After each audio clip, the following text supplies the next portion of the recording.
how can we take steps to be 2 steps ahead of this curve when it comes to thinking about what people will need in the future when it comes to caregiving, and also how we keep the great employees and the people who are committed to, our work in our company today. You're listening to the Faith and Work podcast, where we explore ways to serve God and others in our daily work to bring life and hope to workplaces and cities. Welcome to the Faith and Work podcast. I'm Ross Chapman, your host for today, and I serve as the CEO of Denver Institute for Faith and Work. Today, we're going to be talking about something that is affecting workplaces all over and maybe more than ever. It's how employers are supporting their employees who have caretaking responsibilities. That could mean caring for children, it could be aging parents, could be family members who just require ongoing support into their adult lives. And today we're going to really focus in on childcare because that's our guest's expertise. It's going to be awesome. It's a really great conversation, but really this has become a workforce issue, an economic issue, and importantly for us, a human flourishing issue. It's a faith and work integration kind of question.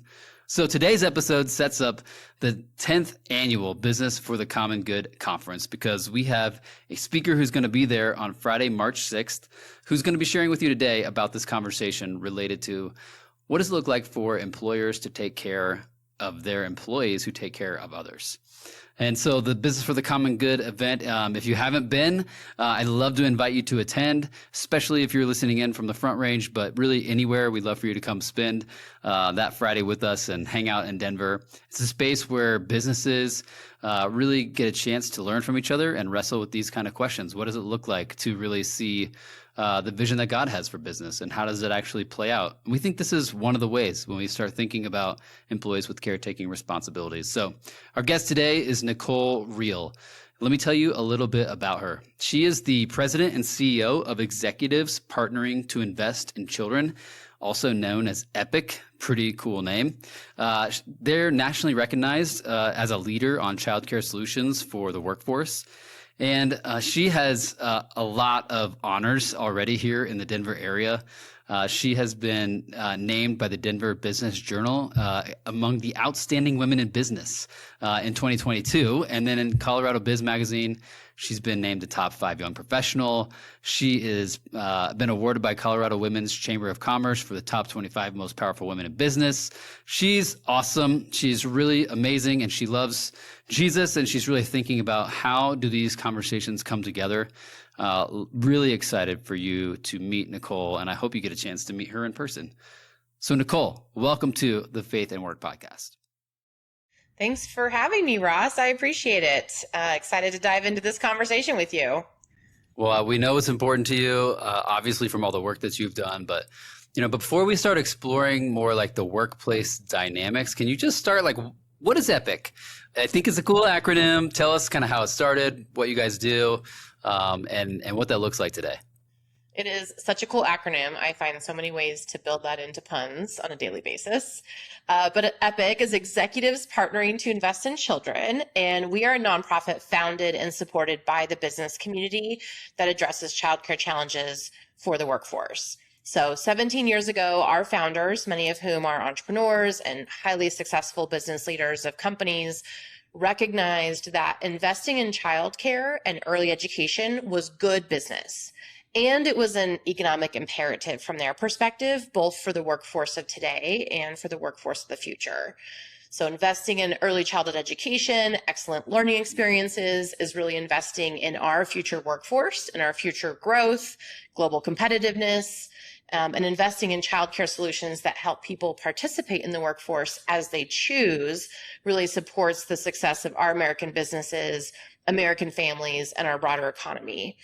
So EPIC was really created by the business community to serve the business community, both as its voice when it comes to smart public policy solutions and advocacy efforts, but also as a subject matter expert and more of a tactical implementation partner for business leaders who want help implementing childcare solutions in their own companies or in their local communities.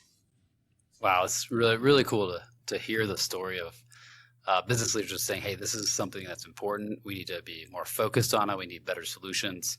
If you could describe kind of what do you think they were seeing that was kind of shifting in the American workforce, around these responsibilities that employees were taking on with their families or always had, but maybe just wasn't really considered as a workplace conversation? How would you guys describe the shift there? Like, what was changing?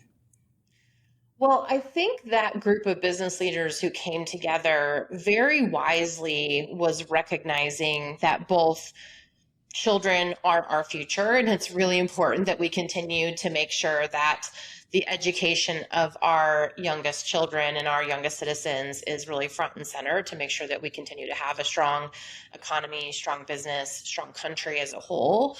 But also, I think they saw that cultural shift that was really starting to happen, right? The demographic trends, they were starting to, kind of read into things a bit, if you will, right? Many of them I know being very visionary leaders who cared very deeply about the success of their companies and the success of our society as a whole, but also were really futuristic in what they were looking at.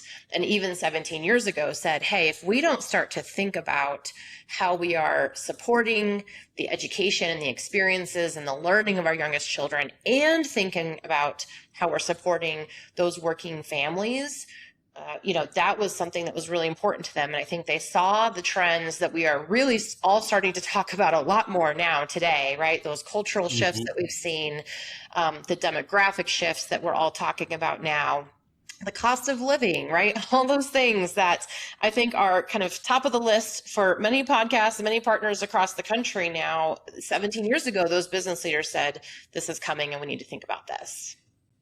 Well, yeah, that's really important. Maybe I just share a couple, I guess it'd be an anecdote, but just from my own life. Yeah. I remember being like young with new kids and us looking at childcare, both working parents, and we realized, wow, our childcare costs going to be more than our mortgage. That's outrageous, it seems like. But also, gosh, we want the employees working at the childcare centers to be awesome, and we want them to be, highly educated, super caring, like all these things, and that just takes money to pay for. And that I would share too. I have a neighbor who just went back to work like last week after a 6-month paternity leave. And I was just blown away. I never even heard of somebody getting that. And this is a huge corporation that was offering that. And so, maybe some more paternity leave, maybe there's more stay-at-home dads, maybe just this rising cost of what it takes to do childcare, some of those trends and shifts that you guys have seen. But if you were to dial in, like what are you guys looking at like right now that seems to be the most important kind of trends? Maybe it's those, maybe it's some other ones. Yeah, well, I think all of those are definitely important trends that people are talking about right now. From a business leader perspective, it's interesting. Caretaking and caregiving and childcare have really always been kind of an underlying impact on the workforce, right? It's been a serious issue for a long time, but the pandemic was really what blew the lid off of that conversation, right? And I think just very acutely illustrated it for everyone, for parents, for business leaders, right? Everyone involved, how critically important having that childcare really was to business success, business operations, continued growth, strategy, all of those pieces. And so post-pandemic, this has certainly been a much clearer and I think specific conversation that business leaders are having. That being said, I spoke about the demographic shifts that we're seeing. From a business leader perspective and an economist perspective, looking at our aging workforce and, the trends that we're seeing there with an increasing number of professionals who are going to be retiring out of their jobs and leaving the workforce. We have a very low birth rate, right? Below replacement levels and continuing to plummet and decrease. That for us is not great either when we're thinking about how we're developing and building a future workforce. right? And we have businesses and companies with a very, an important and continued need for human capital. So, the ability to attract great employees, the ability to find people with the right skills, or the ability to keep people you've hired, especially if you as a company have invested in upskilling and invested in a lot of talent development in your company, it's really tough to lose those important people, especially if they're only leaving because maybe they can't find childcare or they can't figure out how to afford it, but they'd love to stay in their job and continue their service and work with your company and in their career. So I think those are all big things. And as I talk to CEOs and business leaders, I hear these little stories from those leaders, right? Of like, oh, I had this amazing, key staff member on my leadership team and had been with the company for so many years, right? And they had a child and then they had a second child and then they hit that critical point where it was like, oh my gosh, we can't figure out how to put the childcare together, right? Or to your point, right, the expense just became so much that, they said, hey, I need to leave my career. And it's not as much of a choice for some people in that case, right? Thinking about what that means. But I think, regardless, as we're thinking about more of this kind of global economy and what businesses think about as a whole, despite what's happening with artificial intelligence and AI integration right now, we are going to have a continued need for workforce moving forward. And the demographics tell us that even with the jobs that AI might replace or might reduce the need of, we're still going to have jobs that need to be filled and not enough people in those jobs right now with status quo. And I think secondly, it's also important to think about the fact that, especially US companies and employers, a big component of, our kind of largest product or commodity as a country really is our talent, right? And the value creation that we create globally because of the talent we have here in the US as well. So ensuring that we continue to have a really strong workforce pipeline, that we continue to have people coming into companies and jobs and careers with the right skills, and continuing to make sure that they can stay in those careers if and when they want to, is going to be really important for business leaders.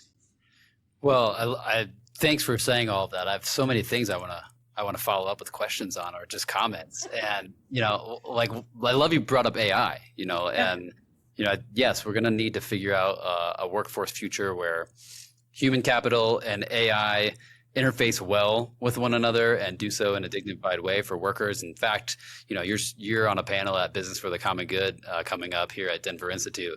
We also have a guy named Matt Randerson who's been on our podcast before. He works for Barna, and that started as a new thing called human culture, and it's going to explore that dynamic, which is really fun. So if you're listening in thinking, oh, I want to hear Nicole at Business for the Common Good, you're also going to want to hear Matt, which will be great. But I love that you pointed that out. And then I was also just reflecting, it's not just childcare responsibilities.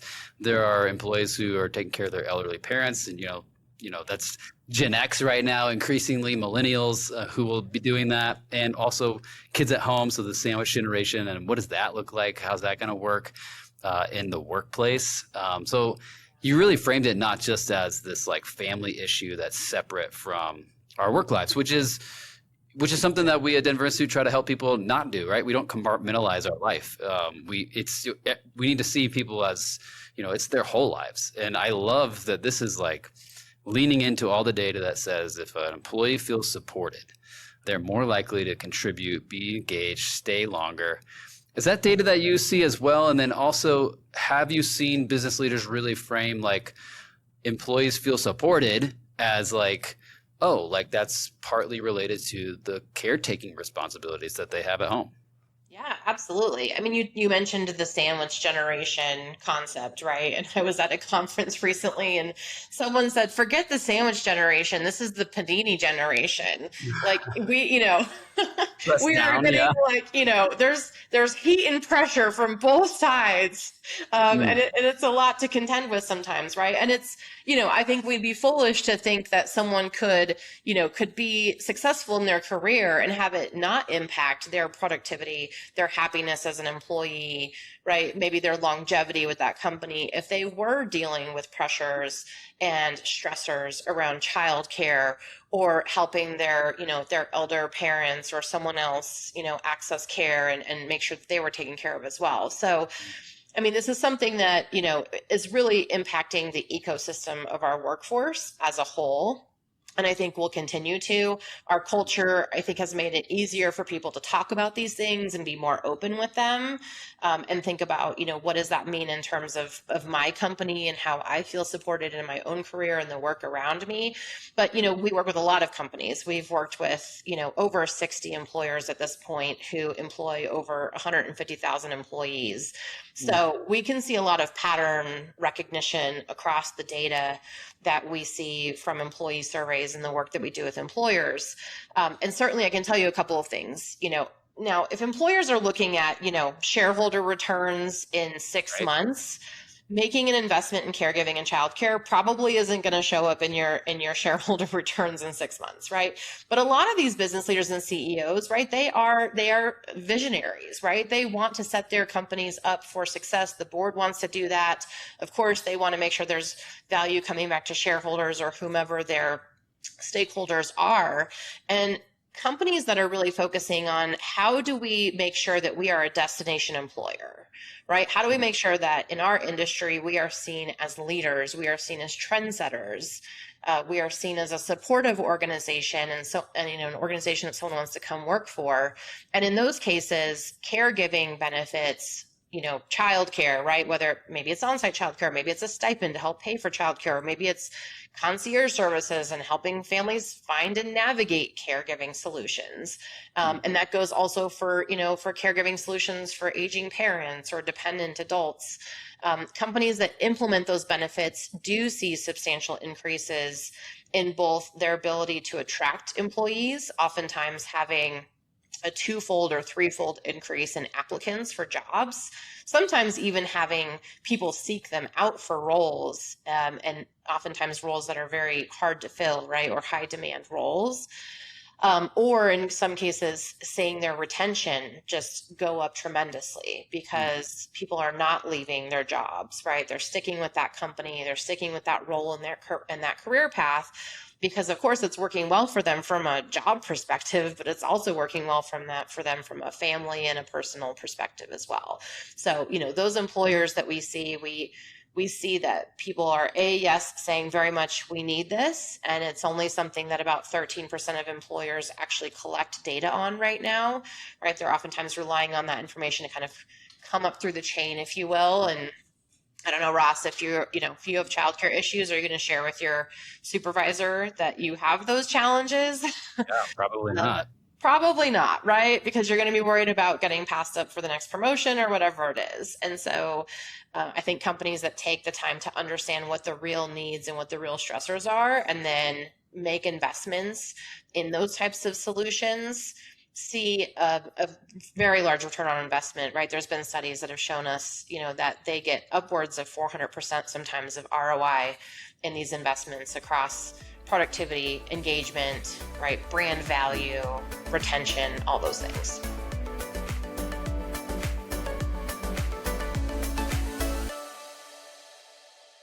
Hey, I'm Luke. And I'm Samantha. And we're donors to Denver Institute for Faith and Work. As entrepreneurs, our work can often feel all-consuming. The Denver Institute for Faith and Work has helped us to think both critically and theologically about how our business is impacting our workers and the communities we are a part of. As Denver Institute pursues its mission to prepare people to serve God and others through their daily work, we look forward to the impact it'll have. This can't happen without the support of this community. If you've been encouraged by this conversation, or if your life has been shaped by Denver Institute, we encourage you to join us in giving to this mission. To learn more or to make a financial gift, please visit the Give page at denverinstitute.org.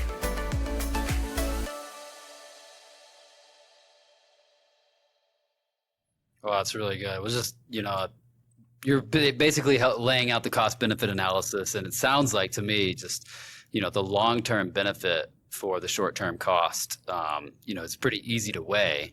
And we're going to get to some practical kind of ideas that you might have or seen these 60 companies do or what you would suggest. But I also just want to point out something important you said, which was employers listening to their employees. And I'd say this is like a recurring theme on our podcast with our guests is like, hey, if you're serious about integrating your faith in your work at your workplace, whether you're a leader or a manager or an individual contributor, like one of the key things you could be doing is simply listening, seeing what those needs are, and then responding with whatever agency level that you have and just what could you do.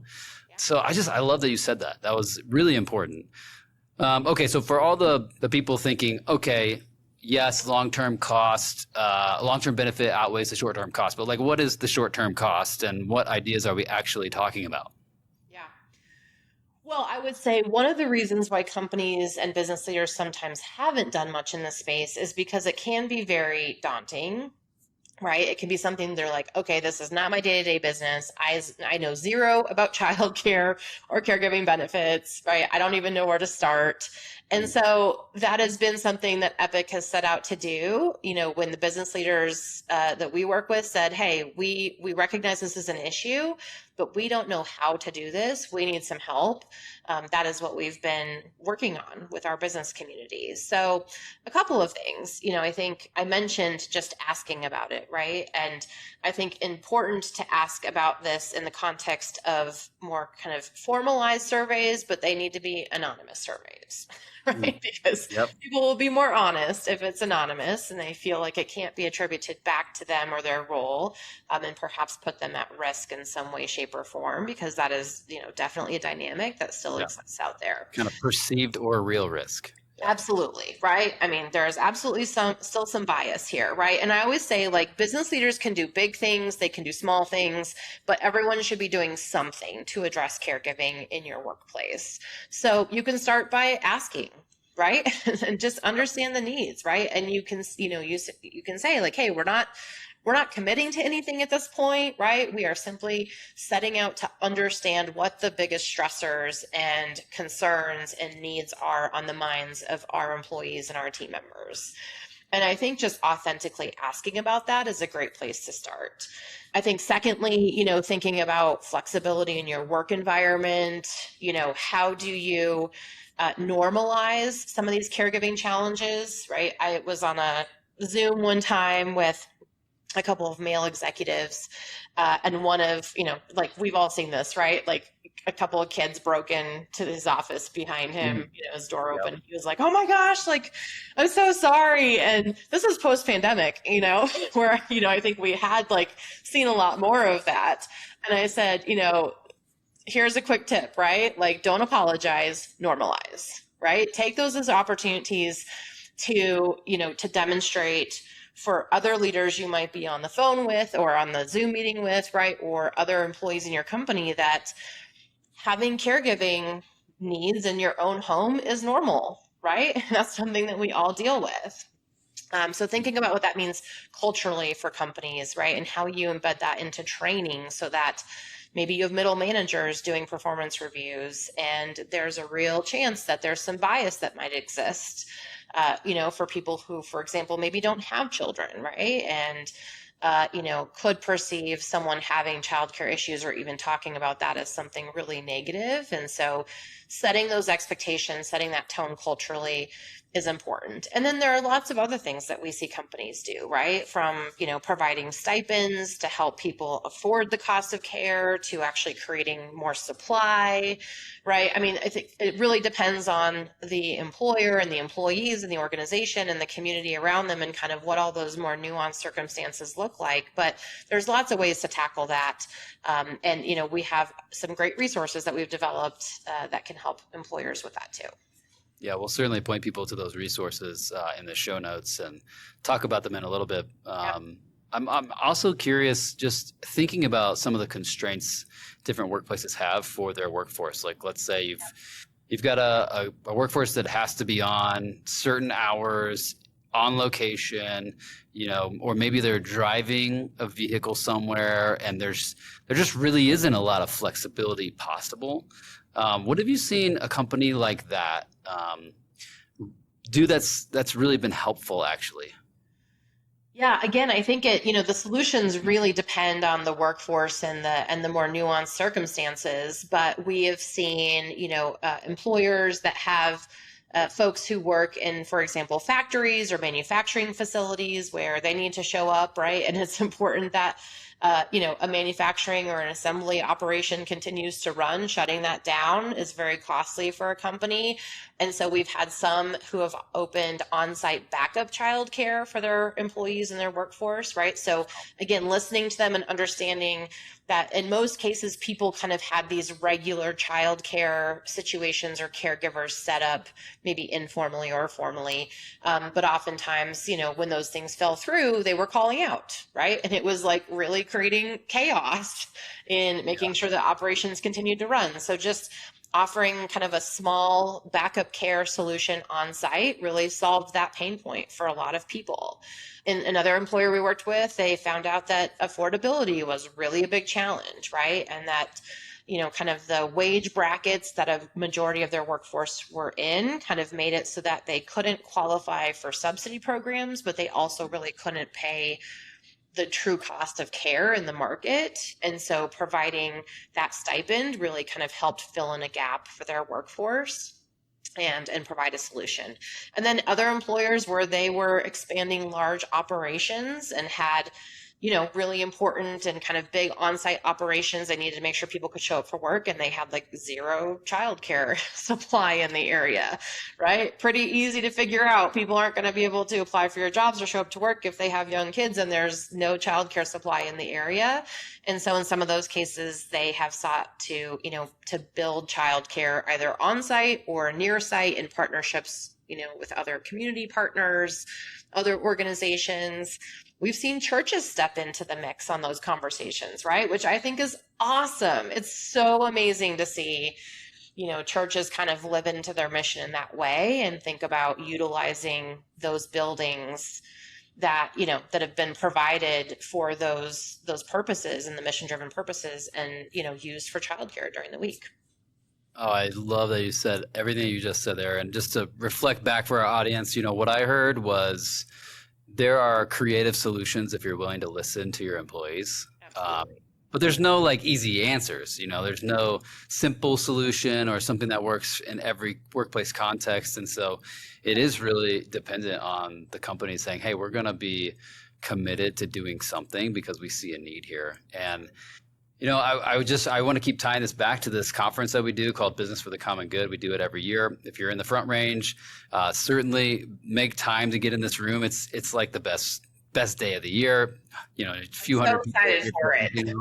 Asking these kind of questions. And we've built a theme this year around the idea of mercy, which isn't really a businessy word. But what I hear you describing is this, what if we reframed commerce as an opportunity to extend common mercy to one another? It's something that, we think business drives human flourishing like nothing else can. This is applying it to, hey, here's a need in our workplace. And I think our company has the capacity to do more than we're doing. And so what would it look like for us to take that risk to invest something that might feel potentially even sacrificial or scary in order to care for this person? And what the data says is that person ends up becoming a more loyal, longer tenure, higher engagement kind of employee, which is really exciting to see. So we're going to keep exploring that at this conference. But Nicole, that was really fun to hear. I'd like to ask you a question I didn't put on the prep for you, which is just simply about how you've seen your faith in Jesus and your commitment to him. How does that show up for you and what you're doing? How are you sort of connecting those dots? That is what the Faith and Work podcast is about. So we'd love to hear kind of what does that look like for you? Yeah, it's a great question.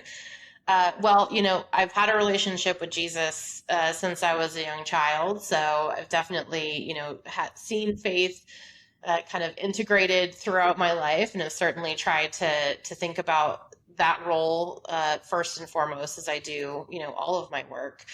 I think there's a couple of interesting threads here. Like you mentioned, for my role, and I think for childcare specifically, the faith, organizations, the faith community, those who are Christians and follow Jesus, I think there's a lot of reasons for them to be thinking about caregiving here as well, right? You mentioned, just listening to employees. I think Jesus listened to people, right? He was always out in the crowd and out with people listening to, what was ailing them or what was going on. And I think that's really important. I think secondly, Jesus was always thinking about those who were kind of left behind in society, right? Those who had the greatest challenges and the greatest barriers or the toughest road in front of them. Orphans, widows, right? Those families who were the poorest or maybe just forgotten by all of society. And in some ways, I think as employers and business leaders, if we think about the employees we have, who maybe in some cases are the most dedicated, hardest workers in our organizations, but also have the toughest circumstances they're challenged with, if we actually design our workplaces and our benefits and our solutions in such a way that works well for those people, oftentimes you'll find that you're going to design a workplace that works really well for everyone. And, I think a good example is, I was working with a company. There was this woman who had completed a survey, and her husband had died 2 years prior. And so she had 2 children and actually had been pregnant when her husband passed away. And so she had 3 children at that point. And just trying to figure out how to raise 3 children, right? While grieving the loss of her husband, while staying in her career, while staying in the workforce. I mean, I can't imagine the pressures, and I think, the stress that she was dealing with, and probably, the mercy and the grace that she felt when she was able to receive support for childcare, right? And kind of have that company support her in that way. And, as I think about gender roles and kind of culture and all those pieces too, I've always felt very strongly that, God called me into a role and into work that he's going to use me in. And, my husband retired out of his career a couple of years ago and is at home now with our daughter because he felt like that's what God was calling him to do, right? And I know that as we talk about childcare and caregiving and gender roles, that gets really messy really fast sometimes when we're talking about it in the context of faith. But, I've been reading Joanna Meyer's book, right? Women, Work, and Calling. Mm-hmm. And I feel, I just feel very called into the role that I'm in. And I am 100% clear that, what I'm doing right now and what my husband is doing right now is 100% what God wanted us to do and wants us to be doing. So, I think he has a plan, right? And there's a plan for all of us in our roles and what that looks like. And I feel, very grateful to be doing this work and to have this type of impact. Well, thanks for sharing about that, Nicole. And it's cool to hear how both you and your husband have said, hey, for this season of life, this is where I feel like God's asking me to be faithful and lean into. And, I'm grateful for the work you're doing at Epic. And I know it's something that God cares about for sure, and helping business leaders say, hey, what could we do here that would make this better? And it's a benefit all the way around. It's win-win-win. It does require some costs and some listening and all of those things, but and if it's good, it's going to cost something. So if anything, sometimes people have to get out of their comfort zone for it, right? It's definitely, unfamiliar territory sometimes, but so worth it. So worth it. Absolutely. Well, hey, just a couple last questions. Yeah. One is, if somebody were to come to Business for the Common Good and go to this panel that you're going to be on talking about this conversation and getting some takeaways and hearing some other people who've done things like this. And, if you're listening in and you're not in the Front Range area, you're not in Denver, we just want to say we'd love to have you. I mean, just come spend a weekend in Denver in the mountains. It'll be totally worth it. Spend Friday, March 6th at this conference learning.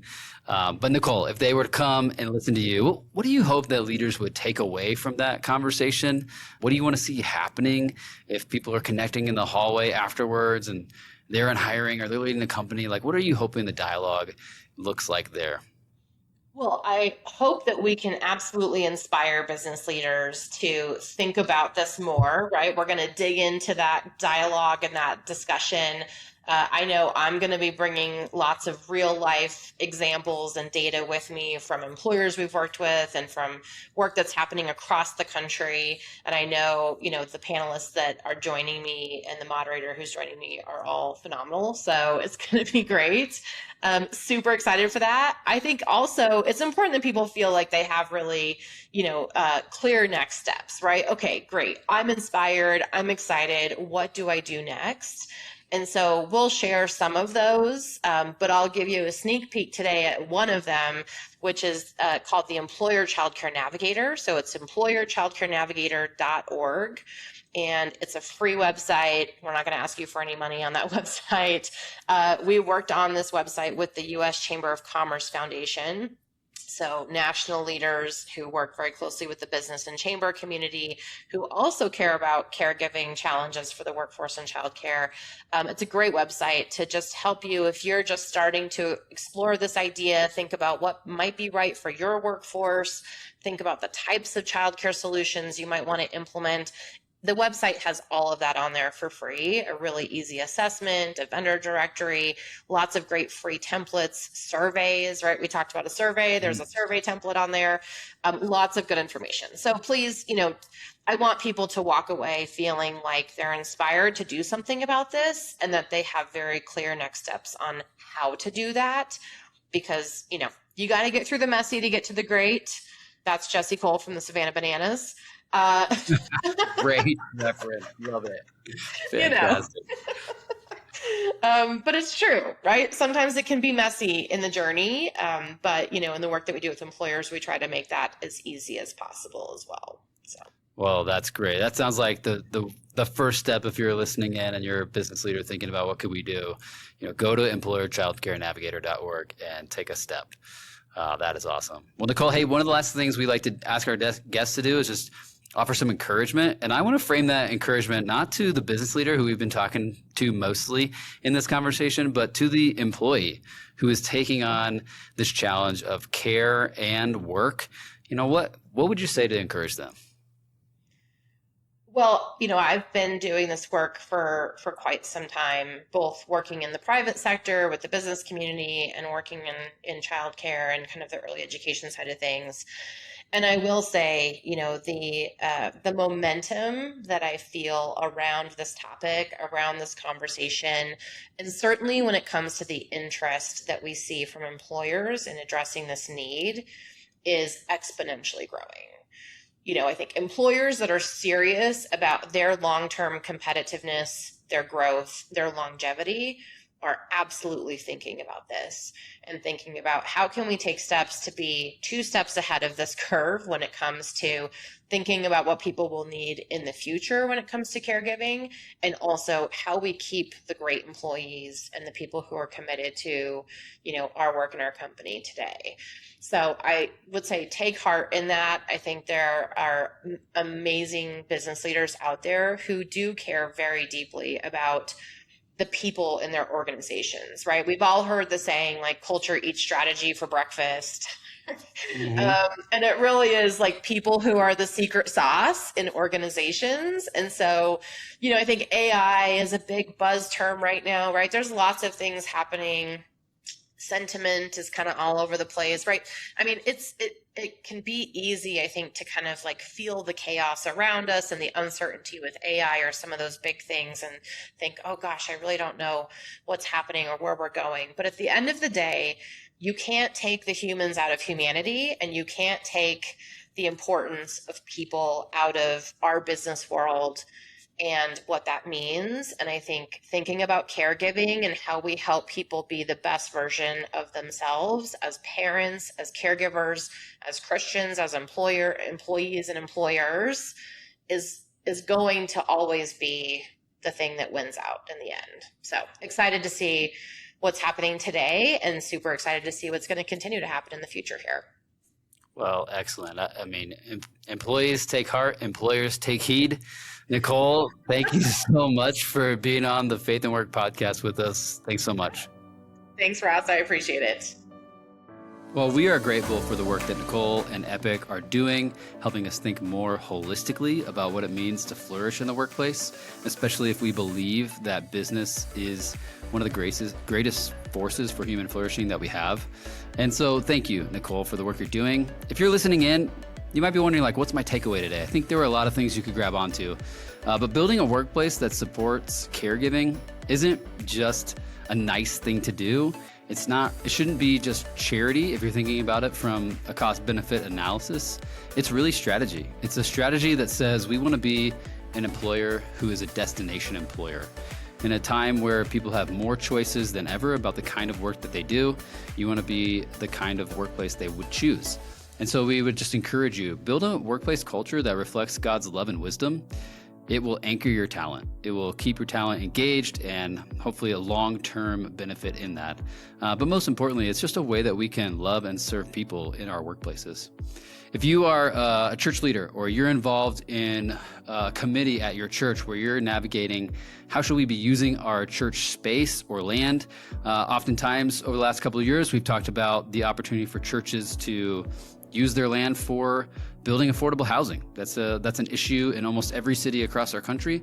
What would that look like? Another one that needs to be on the radar is, do we have space here to do childcare? Or are we willing to make the investment for what it takes to actually pull that off because it's something our community needs, the way that we can love those who need to be loved in our community? So we'd love for you to think about that if you're involved there. And then lastly, just an invitation again to join us at Business for the Common Good on Friday, March 6th. You can register at denverinstitute.org. And then finally, just a reminder, please go to employerchildcarenavigator.org if you're looking for a first step for how your company can better serve employees who are supporting others. Thanks so much for listening to the Faith and Work podcast. If you've enjoyed this episode of the Faith and Work podcast, please subscribe, leave a review, or share it with a friend. The Faith and Work podcast is produced by Denver Institute. We believe that when Christians work faithfully, the world will taste the hope and life that Jesus provides. To learn more or to make a financial contribution, visit denverinstitute.org.